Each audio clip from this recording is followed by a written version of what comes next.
বিশেষ কিছু তথ্যাবলী আসুন সবে জানি। আলহামদুলিল্লাহি রাব্বিল আলামিন ওয়াসসালাতু ওয়াসসালামু আলা সাইয়্যিদিল মুরসালিন আম্মা বা'দ ফাআউযু বিল্লাহি মিনাশ শাইতানির রাজিম বিসমিল্লাহির রহমানির রহিম আসসালাতু ওয়াসসালামু আলাইকা ইয়া রাসূলুল্লাহ ওয়া আলা আলিকা ওয়া আসহাবিকা ইয়া হাবিবাল্লাহ আসসালাতু ওয়াসসালামু আলাইকা ইয়া নবিয়াল্লাহ ওয়া আলা আলিকা ওয়া আসহাবিকা ইয়া নূরাল্লাহ। মাদানী চ্যানেলের দর্শকবৃন্দ, উপস্থিত হয়েছি মাদানী চ্যানেলের ট্রান্সমিশন নিয়ে, যার নাম হচ্ছে বিশেষ কিছু তথ্যাবলী। আপনারা যেখান থেকে আমাদের সাথে অ্যাড হয়েছেন, আপনাদের সকলকেই জানাচ্ছি আমাদের অনুষ্ঠানের পক্ষ থেকে অসংখ্য শুভেচ্ছা। দরুদে পাকের অসংখ্য অগণিত ফজিলত, প্রিয় আকা মক্কি মাদানী মুস্তাফা সাল্লাল্লাহু আলাইহি ওয়াসাল্লামের ফরমান, মান সাল্লা আলাইয়া সাল্লাল্লাহু আলাইহি আশরান, অর্থাৎ যে ব্যক্তি আমার প্রতি একবার দরুদ পড়বে, আল্লাহ পাক তার উপর 10টি রহমত নাজিল করবেন। সল্লু আলাল হাবিব সাল্লাল্লাহু আলা মুহাম্মদ সাল্লাল্লাহু আলাইহি ওয়াসাল্লাম। দর্শক, বিশেষ কিছু তথ্যাবলী অনুষ্ঠান, এবং আপনারা জানেন এই অনুষ্ঠানে 4টি সেগমেন্ট থাকে। আসুন আমরা আমাদের প্রথম সেগমেন্টের দিকে যাই, যার নাম হচ্ছে আম্বিয়া কিরাম আলাইহিমুস সালামের জীবনী। বিশেষ কিছু তথ্যাবলী আসুন সবে জানি। দর্শক, আজকে আমরা যে নবীর ব্যাপারে শুনবো তিনি হচ্ছেন হজরত আরমিয়া আলাইহিস সালাম। ওনার নাম পবিত্র কুরআনে পাকে আসেনি বা বর্ণিত হয়নি। একটি জিনিস মনে রাখবেন দর্শক, যে এক এক রেওয়ায়েতে এক এক রকম আমরা পড়তে পাই, শুনতে পাই যে লক্ষ নবী বা লক্ষাধিক নবী আমাদের এই দুনিয়াতে এসেছেন, কিন্তু সবার নাম কোরআনে পাকে কিন্তু নেই। কিন্তু বিভিন্ন ঘটনার মাধ্যমে, বিভিন্ন রেওয়ায়াতের মাধ্যমে আমরা বিভিন্ন নবীর আলোচনা অনেক জায়গায় শুনতে পাই, পড়তে পাই। ঠিক তেমনি আরমিয়া আলাইহিস সালামের নাম মুবারকও পবিত্র কোরআনে পাকে বর্ণিত হয়নি। তবে তার আমলের বক্তে নাসর নামক একজন জালিম ছিল, জালিম বাদশাহ, এর জুলুম সম্পর্কে পবিত্র কোরআনে সূরা বনী ইসরাইলের 4 ও 5 নম্বর আয়াতে আলোচনা করা হয়েছে। তার নাম হচ্ছে আরমিয়া, আর ওনার পিতার নাম হচ্ছে হালকিয়া, এবং তিনি ইয়াকুব আলাইহিস সালামের বংশধর ছিলেন। হযরত আরমিয়া আলাইহিস সালাম ইয়াকুব আলাইহিস সালামের বংশধর ছিলেন। তো আরমিয়া আলাইহিস সালামের ব্যাপারে যে ঘটনাটি আমি আজকে আপনাদের সামনে উপস্থাপন করছি, সেটা হচ্ছে পবিত্র কোরআনে বর্ণিত সূরা বাকারার 259 এ আয়াতে বর্ণিত ঘটনাটি কোন নবী সম্পর্কে, কোন নবী সম্পর্কে তা ওলামাদের মধ্যে মতভেদ রয়েছে। অর্থাৎ আমি যে এখন আয়াতটির ব্যাপারে বলবো, তো এটা কোন নবীর ব্যাপারে, এ ব্যাপারে মতবিরোধ আছে। হযরত আলী রাদিয়াল্লাহু তাআলা আনহু, হযরত আব্দুল্লাহ ইবনে আব্বাস রাদিয়াল্লাহু তাআলা আনহুমা, হযরত আব্দুল্লাহ ইবনে সালাম রাদিয়াল্লাহু তাআলা আনহুমা এবং হযরত কাতাদা, সুলাইমান ও হাসান রাদিয়াল্লাহু তাআলা আনহুম এর প্রমুখের মতে, ইনাদের মতে এই ঘটনাটি হযরত উযাইর আলাইহিস সালামের সাথে সম্পৃক্ত। পক্ষান্তরে ওহাব ইবনে মুনাব্বা, আব্দুল্লাহ ইবনে ওবাইদ ও এক বর্ণনা মতে আব্দুল্লাহ ইবনে সালাম রাদিয়াল্লাহু তাআলা আনহুমের মতে এই ঘটনা সংঘটিত হয়েছিল হযরত আরমিয়া আলাইহিস সালাম, অর্থাৎ আজকে যে নবীর আলোচনা আমরা করছি ওনার সাথে। ইবনে জারির তাবারি ও ইবনে কাসির রাহমাতুল্লাহি তাআলা আলাইহি এনাদের মতে এই মতটি অধিক প্রাধান্য, অর্থাৎ সূরা বাকারার 250 নং আয়াত সবচেয়ে বেশি প্রাধান্য পেয়েছে হযরত আরমিয়া আলাইহিস সালামের সাথে সম্পৃক্ততা। দ্বিতীয় মত অনুযায়ী মুহাম্মদ বিন ইসহাক হযরত ওয়াহাব বিন মুনাব্বা রাদিয়াল্লাহু তাআলা আনহুম থেকে বর্ণনা করেছেন, আল্লাহ তাআলা হযরত আরমিয়া আলাইহিস সালামকে বনি ইসরাইলের বাদশাহ নাশিবা বিন আমাওয়াসের সাহায্য করার জন্য প্রেরণ করেন। আল্লাহ পাক, নাশিয়া ছিলেন খুবই পুণ্যবান। হযরত আরমিয়া আলাইহিস সালাম তার নিকট আল্লাহর পয়গাম, আল্লাহর মেসেজ নিয়ে গেলেন। যখন বনি ইসরাইলের অপরাধের প্রবণতা বেড়ে যায়, তখন আল্লাহ তাআলা হযরত আরমিয়া আলাইহিস সালামকে ওহীর মাধ্যমে জানালেন যে বনি ইসরাইলীদেরকে বিপদগ্রস্ত করা হবে। তারা যে অপরাধ প্রবণতা বাড়িয়ে দিয়েছে, এর জন্য তাদেরকে বিপদগ্রস্ত করা হবে। এক জালেমকে তাদের জন্য নির্ধারণ করা হবে যে তাদের অনেক লোককে ধ্বংস করবে। এ কথা শুনে হযরত আরমিয়া আলাইহিস সালাম ব্যস্ত হয়ে পড়লেন। তখন তাকে জানানো হলো, যতক্ষণ তুমি নির্দেশ না করবে ততক্ষণ আমি তাদেরকে ধ্বংস করব না। অর্থাৎ আল্লাহ তাআলা নির্দেশ দিয়েছে যে তুমি যতক্ষণ নির্দেশ দিবে না বা তুমি যতক্ষণ মত দিবা না ততক্ষণ পর্যন্ত আমি তাদেরকে ধ্বংস করব না। আরমিয়া আলাইহিস সালাম এটা শুনে খুশি হয়ে গেলেন। তিনি কয়েক বছর সেখানে অতিবাহিত করলেন। বনি ইসরাইলের অবাধ্যতা বেড়েই চলল, ওহী আসতে লাগলো কম। বাদশা তাদেরকে কয়েকবার তওবা করার পরামর্শ দিল যে তোমরা যদি তওবা না করো তাহলে আল্লাহ পাকের পক্ষ থেকে কিন্তু আযাব আসবে, বিপদ আসবে। কিন্তু তারা মানল না। তখন বাবেলের বাদশা বখতনেসর তার সেনাবাহিনী নিয়ে বনি ইসরাইলের দিকে রওনা হলো। বাদশা ভয় পেলেন। হযরত আরমিয়া আলাইহিস সালাম বললেন, আল্লাহর প্রতিশ্রুতির প্রতি রয়েছে আমার পূর্ণ নির্ভরতা। অর্থাৎ আল্লাহ পাক যে আমাকে মেসেজ দিয়েছেন এটা কিন্তু সত্য, আর এটার প্রতি আমার পূর্ণ আস্থা আছে। এরই মধ্যে আল্লাহর আদেশে একজন ফেরেশতা বনি ইসরাইলের মতো পোশাক পরে আরমিয়া আলাইহিস সালামের কাছে এলেন। তিনি বললেন, হে আল্লাহর নবী, আমি আমার গৃহবাসীদের সম্বন্ধে আপনাকে জানাতে চাই। আমি তাদের সাথে উত্তম ব্যবহার করি, তবুও তারা আমার উপর নারাজ। হযরত আরমিয়া আলাইহিস সালাম বললেন, তুমি ভালো আচরণ করতে থাকো। কিছুদিন পর ওই ফেরেশতা মানুষের পোশাক পরে পুনরায় আগমন করলেন। এবারও তিনি সে একই অভিযোগ করলেন যে তারা তো আমার সাথে খারাপ আচরণ করছে, এবং নবী পূর্বের মতোই ওনাকে জবাব দিলেন। কয়েক বছর পর বখতনেসর বাইতুল মুকাদ্দাসকে ঘিরে ফেলল। হযরত আরমিয়া আলাইহিস সালাম বাইতুল মুকাদ্দাসের দেয়ালের উপর বসেছিলেন। বনি ইসরাইলের বাদশা তাকে বললেন, আল্লাহ তাআলার প্রতিশ্রুতির কি হলো? হঠাৎ ওই ফেরেশতা এলেন এবং তার গৃহবাসীদের অপ্রশংসা করলেন। হযরত আরমিয়া আলাইহিস সালাম বললেন, আমি তো এতদিন পর্যন্ত ধৈর্য ধারণ করেছি এবং আপনাদের অবস্থা দেখেই আসছি, কিন্তু এখন তাদের অপরাধ প্রবণতা বেড়েছে অনেক বেশি। এজন্য আল্লাহর প্রতি আমি অভিমানী হয়ে পড়েছি। আপনার প্রতি নিবেদন, আপনি তাদের জন্য বদদোয়া করুন। হযরত আরমিয়া আলাইহিস সালাম প্রার্থনা জানালেন, হে আকাশ ও পৃথিবীর বাদশা, তারা যদি তোমার অসন্তোষ ভাজন হয়ে থাকে তবে তুমি তাদেরকে ধ্বংস করে দাও। হঠাৎ জ্বলে উঠল ভয়ঙ্কর বিদ্যুৎ, কেননা আল্লাহ পাক বলেছিলেন যে হে আরমিয়া আলাইহিস সালাম, যতক্ষণ তুমি চাইবে না ততক্ষণ আমি তাদেরকে ধ্বংস করব না। এরপর ইনি যখন ধ্বংসের কথা বললেন, হঠাৎ জ্বলে উঠল ভয়ঙ্কর বিদ্যুৎ, আর জমিন খুলে দিল 60টি দরজা। জমিন 60টি দরজা খুলে দিল। হযরত আরমিয়া আলাইহিস সালাম আরজ করলেন, হে আমার প্রতিপালক, তোমার প্রতিশ্রুতির কি হলো? আওয়াজ এলো, তাদের উপর আযাব এসে পড়েছে। এই আযাব এসেছে তোমার প্রার্থনার কারণেই। হযরত আরমিয়া আলাইহিস সালাম তখন বুঝতে পারলেন আগন্তুক ব্যক্তিটি মানুষ নয়, ফেরেশতা। তিনি অরণ্যে চলে গেলেন। বখতনেসর এসে বাইতুল মুকাদ্দাস ধ্বংস করে দিল। তারপর শাম দেশে চলে গেল। সেখান থেকে সে বাবেলে চলে গেলে আরমিয়া আলাইহিস সালাম তার গাধায় চড়ে জঙ্গল থেকে ফিরে এলেন। ওই সময় তার থলের মধ্যে ছিল কিছু ইরাকি আঙ্গুর ও ডুমুর। ধ্বংসস্তূপ দেখে তিনি মনে মনে বললেন, মৃত্যুর পর আল্লাহ কেমন করে আবার জীবন দান করবেন? ওনার মনে মনে এই প্রশ্নটা আসলো। তিনি তার গাধাটিকে রশি দিয়ে বাঁধলেন এবং অল্পক্ষণের মধ্যেই ঢলে পড়লেন এবং চলে গেলেন গভীর নিদ্রায়। তার নিদ্রা ছিল মৃত্যুর মতো। সাইদ ইবনে মনসুর রাদিয়াল্লাহু তাআলা আনহু, হাসান বসরি রাদিয়াল্লাহু তাআলা আনহু থেকে এবং ইবনে হাতেম হযরত কাতাদা থেকে রাদিয়াল্লাহু তাআলা আনহুম থেকে বর্ণনা করেন, তার নিদ্রা শুরু হয়েছিল চাশতের সময় থেকে। অর্থাৎ আমরা ইশরাক চাশতে যে সময়টা থাকে, তো চাশতের সময় থেকে ওনার নিদ্রা শুরু হয়েছিল। 100 বছর পর্যন্ত তিনি ওই অবস্থায় রইলেন। তার গাধা, আঙ্গুর ও ডুমুর তার পাশেই পড়ে থাকলো। 70 বছর পর আল্লাহ এক ফেরেশতাকে পারস্যের বাদশাহ নশেকের নিকট পাঠালেন। ফেরেশতা বললেন, আল্লাহ তোমাকে বাইতুল মুকাদ্দাস ও তার পার্শ্ববর্তী শহর নতুন করে আবাদ করতে আদেশ দিলেন। নশেক হুকুম পালনে তৎপর হলেন। ওদিকে একটি মশা বখতনেসরের মস্তিষ্কে প্রবেশ করলো এবং তার জীবন অবসান ঘটালো জীবনের মধ্যে।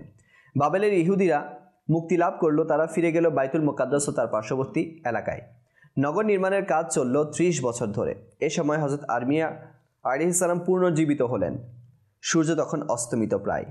আল্লাহ তার নিকট একজন ফেরেশতা পাঠালেন। তিনি বললেন, আপনি কতক্ষণ ঘুমিয়ে কাটিয়েছিলেন?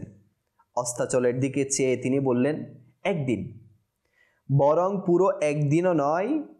ফেরেশতা বললেন, আপনি ঘুমিয়েছেন 100 বছর ধরে। দেখুন এই হচ্ছে আপনার সে আঙ্গুর আর ডুমুর। আপনার গাধাটির দিকে তাকান, তিনি তাকালেন, তার গলায় যেমন নতুন রশি বাঁধা ছিল তেমনি আছে।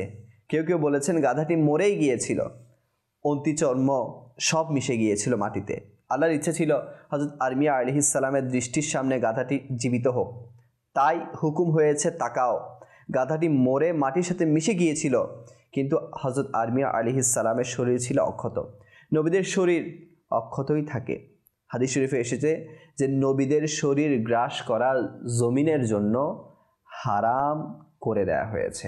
তো প্রিয় ইসলামী ভাইয়েরা আর মাদানী চ্যানেলের দর্শকবৃন্দ, এখানে অনেক কিছু আমাদের জন্য শিক্ষা আছে। যেমন প্রথম শিক্ষা হচ্ছে যে আল্লাহ তাআলা যখন নবীদেরকে কোনো কওমের কাছে পাঠায়, যখন কোনো অঞ্চলে পাঠায়, কোনো এলাকায় পাঠায়, তখন প্রথমত নবীদের মাধ্যমে তাদেরকে সংশোধনের পথ দেখানো হয়।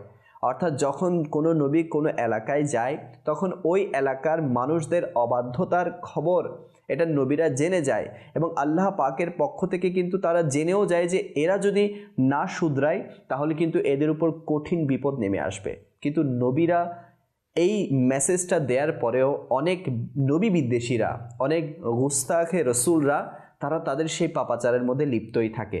তো যখন আল্লাহ পাক তাদের উপর নারাজ হয়ে যায় তাদের পাপাচার বেশি হওয়ার কারণে, তখন নবীদের হুকুম না মানার পরে যখন তাদের পাপ অন্তিম পর্যায়ে চলে যায়, তখন আল্লাহ পাকের পক্ষ থেকে তাদের আযাব চলে আসে। ঠিক তেমনি আমরা আরমিয়া আলাইহিস সালামের ক্ষেত্রেও দেখেছি। এবং এখানে আরেকটা জিনিস দেখেছি যে আল্লাহ পাক যে মৃত্যুর পর জীবিত করবে, বা কিয়ামতের দিন যে আমরা দেখব যে মৃতরা আবার জীবিত হবে, সেটা আল্লাহ পাক দুনিয়াতে থাকতে দেখিয়ে দিয়েছে আরমিয়া আলাইহিস সালামের মাধ্যমে।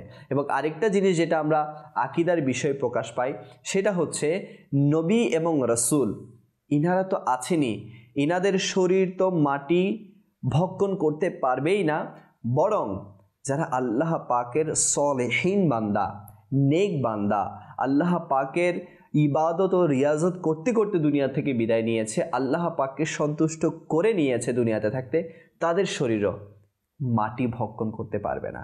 তো এজন্য আমাদের উচিত নবীদের যে জীবনী আমরা পড়ে থাকি, আল্লাহর ওলিদের যে জীবনী আমরা পড়ে থাকি, সেখান থেকে নিজের জীবনের জন্য কিছু সবক নিয়ে নেওয়া। আল্লাহ করিম আমাদের সবাইকে আমার রাসূল করিম সাল্লাল্লাহু আলাইহি ওয়াসাল্লামের দেয়া হুকুম মোতাবেক জীবন অতিবাহিত করার তৌফিক দান করুক। আসুন আমরা আমাদের দ্বিতীয় সেগমেন্টের দিকে যাই, যার নাম হচ্ছে স্বাস্থ্যের পরামর্শ, হেলথ টিপ। বিশেষ কিছু তথ্যাবলী আসুন সবে জানি। আজকে আমরা আলোচনা করব ফিট নিয়ে, অর্থাৎ পা, আমাদের lower most point of body, অর্থাৎ আমাদের বডির সবচেয়ে নিচের পার্ট বা নিচের অংশ হচ্ছে এই পা। তো দেখতে হয়তো বা পা এটা স্বাভাবিক জিনিস মনে হতে পারে, কিন্তু আল্লাহ তাআলার কুদরতের মধ্যে অন্যতম একটা কুদরত হচ্ছে এই আমাদের পা। কেননা মানুষের শরীর এটা আল্লাহ পাক এমনভাবে তৈরি করেছে যে প্রত্যেকটি অঙ্গই আপন আপন গুরুত্ব বহন করে, অর্থাৎ কোনোটাই কোনো অংশে কম নয়। একটি ছাড়া আরেকটির গুরুত্ব আমরা মানে কোনো অংশে কম বলতে পারি না। আমরা এই পা দিয়ে কী করি? আমরা চলাফেরা করি, ওয়াক করি, এরপর আমরা দৌড়াই, আমরা ক্লাইম্ব করি, অর্থাৎ কোথাও উপরে ওঠা, এই ক্ষেত্রে আমরা পায়ের ইউজটা বেশি করি। পায়ের যে একটা গঠন, পায়ের যে স্ট্রাকচার, এর মধ্যে দেখা যায় যে 100 লিগামেন্টস আর টেন্ডেন্স থাকে, অর্থাৎ এগুলো একটা অংশ।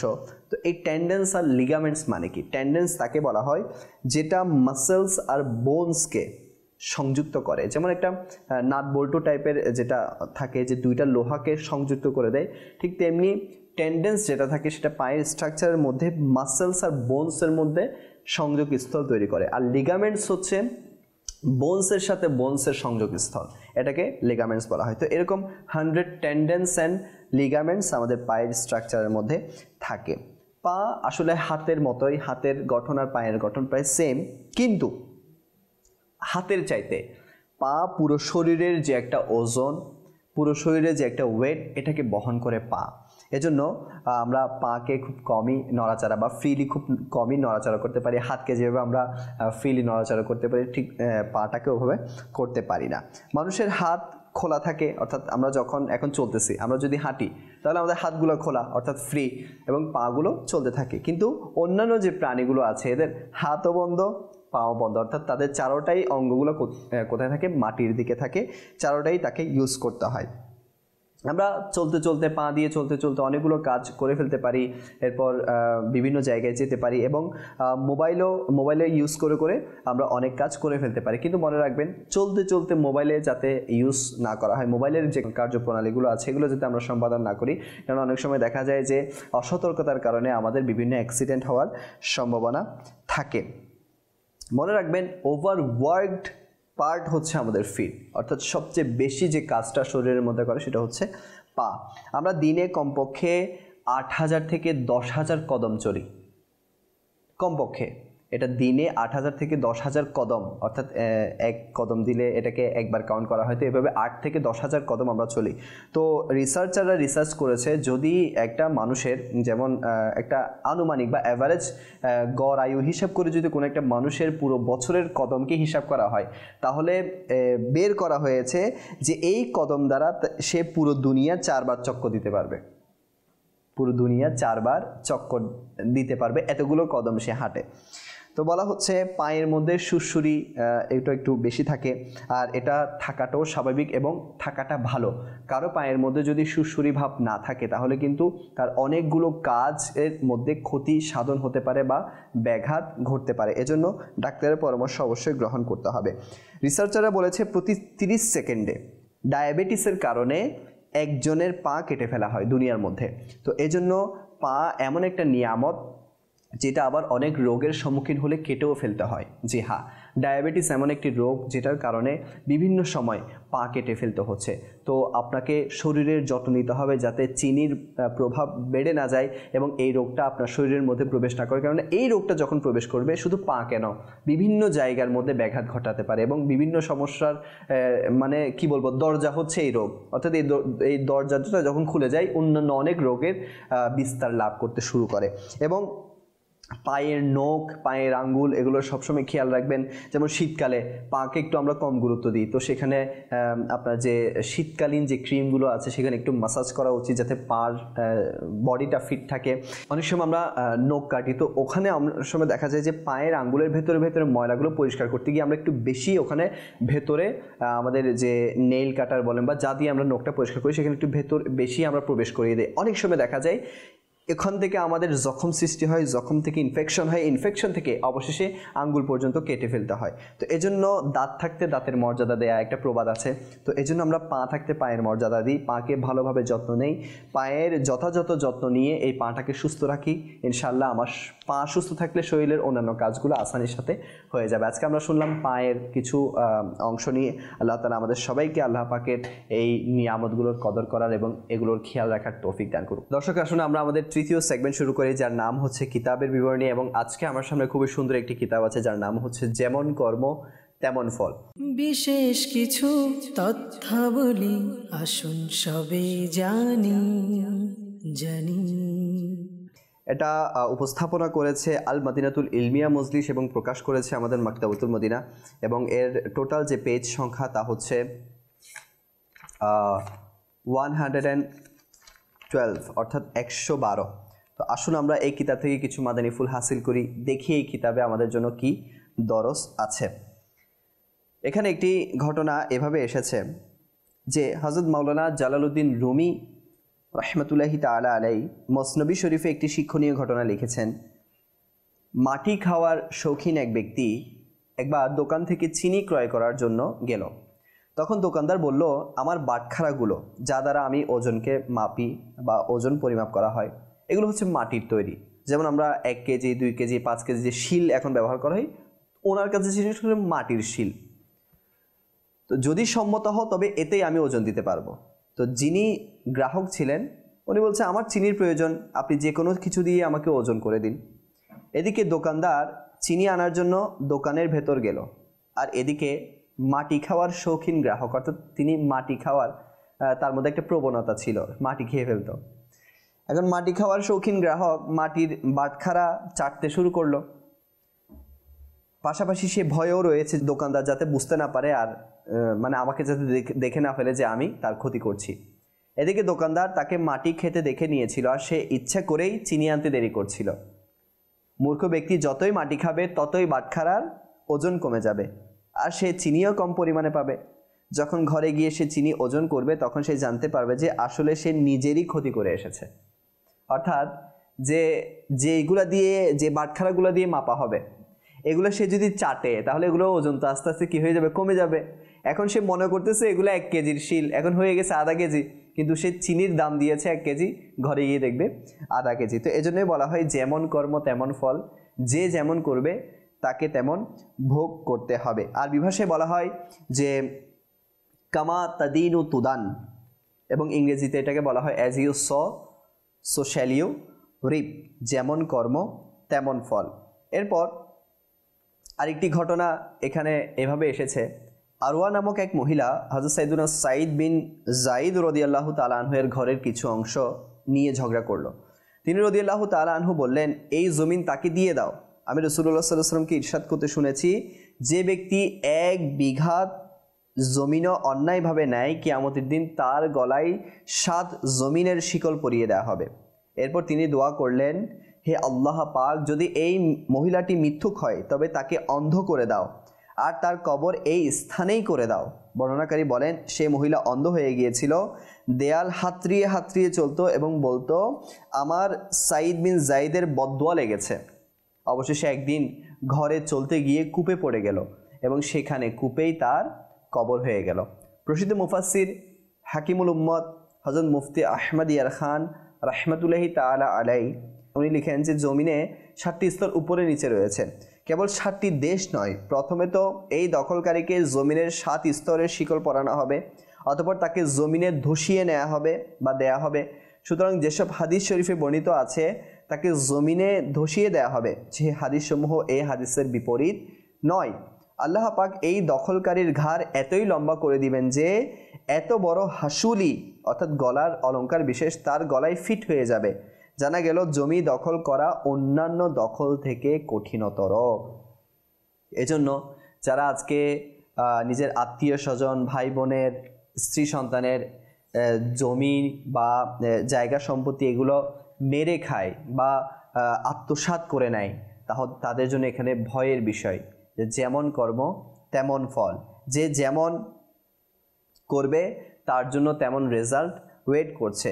এরপর আজকে আমরা দেখি যে আমরা আজকে অনেক ক্ষমতা বলে, নিজের কাছে ক্ষমতা থাকলে আমরা মানুষকে জুলুম করে বসি।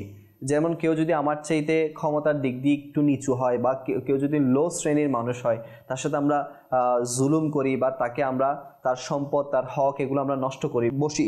কিন্তু মনে রাখতে হবে যে মজলুম, যাদের উপর জুলুম করা হয় অন্যায়ভাবে, তারা কিন্তু মজলুম। আর ওনাদের ব্যাপারে আল্লাহ পাকের রসুল কি ইরশাদ করেন?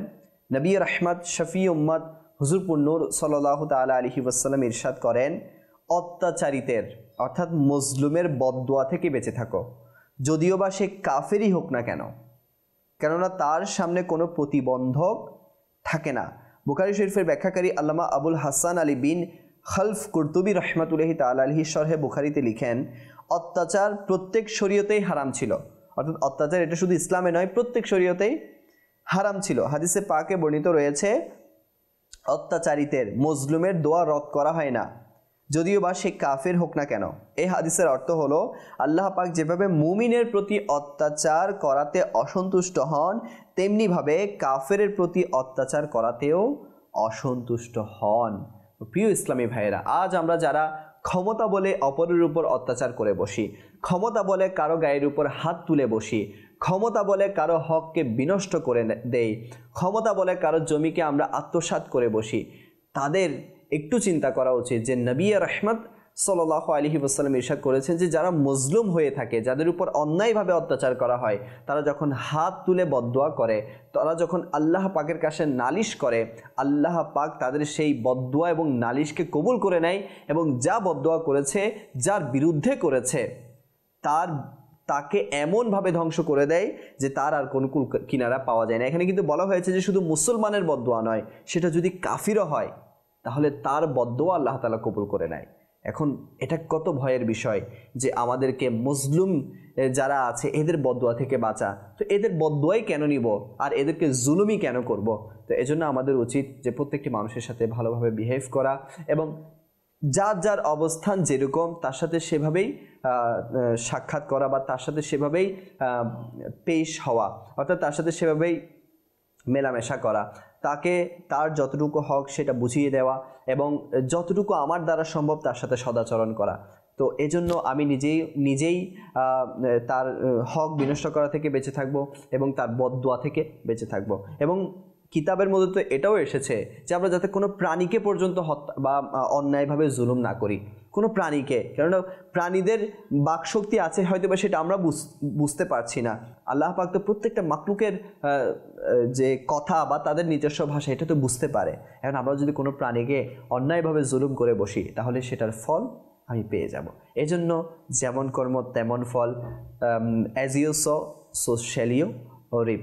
তো আল্লাহ তাআলা আমাদের সবাইকে এ থেকে বাঁচার তৌফিক দান করুক। আপনারা যদি এই কিতাবটি সংগ্রহ করতে চান তাহলে মাকতাবাতুল মদিনা থেকে হাদিয়া সহকারে ইজিলি সংগ্রহ করতে পারবেন এবং সফট কপি যদি পেতে চান তাহলে আপনি www.dawatislami.net এই ওয়েবসাইটে গিয়ে আমাদের কিতাবটি আপনারা হাসিল করতে পারবেন। আল্লাহ তাআলা আমরা যা কিছু শুনেছি এর উপর ভরপুর আমল করার তৌফিক দান করুক। আসুন আমরা আমাদের লাস্ট অ্যান্ড ফোর্থ সেগমেন্টের দিকে আগাই, যার নাম হচ্ছে আচরণ বিষয়ক দক্ষতা, সফট স্কিল। বিশেষ কিছু তথ্যাবলী আসুন সবে জানি। আজকে আমাদের বিষয় হচ্ছে সফট স্কিলের মধ্যে ওভার থিঙ্কিং, অত্যাধিক চিন্তা করা, অপ্রয়োজনীয় চিন্তা করা। আসলে মানুষের জীবনে চিন্তা, দুশ্চিন্তা এগুলো নিয়েই জীবন, এগুলো নিয়ে লাইফ। কোনো মানুষ বলতে পারবে না যে আমি চিরজীবন সুখের মধ্যেই কাটিয়েছি, বা কোনো একটা মানুষ বলতে পারবে না যে আমি চিরজীবনই দুঃখের মধ্যে কাটিয়েছি। সুখ দুঃখ মিলিয়েই কিন্তু লাইফ, আর সার্কেল অফ লাইফের মধ্যে এগুলো কিন্তু অন্যতম একটা পার্ট। কিন্তু চিন্তা আমরা করব কোনো বিষয় নিয়ে, যে কোনো একটা কাজ করতে যাচ্ছি, as a student, as a professional আমরা কোনো একটা কাজ করতে যাচ্ছি, অবশ্যই এটা নিয়ে চিন্তা করব এই কাজটা কেমন করে করলে সাকসেস হব, এই কাজটা আমার জন্য আসলেই কতটুকু উপকার লাভ করবে এবং এই কাজটা আমার জীবনের জন্য কতটুকু ভালো হবে বা মন্দ হবে, চিন্তা করব। কিন্তু দেখা যায় অনেক সময় আমরা চিন্তার চাইতে অতিরিক্ত চিন্তা বেশি করে ফেলি, যার কারণে যেটা হওয়ার না সেটাও হয়ে বসে, যেটা রেজাল্ট আসার না সেটাও রেজাল্ট এসে বসে থাকে। তো এজন্য আমরা চিন্তা করব, নট ওভার চিন্তা, অর্থাৎ থিঙ্ক করব, নট ওভার থিঙ্কিং। আর ওভার কোনো কিছুই ভালো না, অর্থাৎ কোনো ক্ষেত্রেই ওভার জিনিসটা ভালো না। একটা মধ্যম পন্থায় যদি কোনো জিনিস থাকে, কোনো লেভেল থাকে, তাহলে কিন্তু সব কিছুতেই বরকত পাওয়া যায়, সব কিছুতেই ভালো রেজাল্ট পাওয়া যায়। ওভার থিঙ্কিংয়ের কারণে কিন্তু আরও উল্টো নিজের শরীরের ক্ষতি হয়ে যায়। যেমন আমরা কোনো একটা কিছু নিয়ে ওভার থিঙ্কিং করছি যে আমি স্টুডেন্ট, আমি ছাত্র, আবার পরীক্ষা, এখন আমি কতটুকু পড়লে আমি পাস করব, কতটুকু পড়লে আমি গোল্ডেন এ প্লাস পাবো, কতটুকু পড়লে আমরা সেরা হব, কতটুকু পড়লে আমি টপ করব। এই চিন্তাগুলো যখন ঘুরপাক খায় তখন পড়ালেখা বাদ দিয়ে যখন চিন্তা মাথার মধ্যে ঢুকে যায় তখন আসলেই পড়ারটা হয় না, যা পড়ার তাই হয় না। কিন্তু আমি যদি একটা রুটিন ওয়াইজ পড়ালেখা করতে থাকি তাহলে তো অবশ্যই আমি ক্লাস টপ করব। আমি যদি যথাযথ সময়ে আমার পুরো সিলেবাসটাকে কভার আপ করতে পারি তাহলে তো আমি এমনিই গোল্ডেন এ প্লাস পাবো। কিন্তু ওই যে চিন্তাই মাথায় ঘুরতে ঘুরতে আলটিমেটলি সে পাস পর্যন্ত করে না। তো এটা হচ্ছে এখন আমাদের দশা।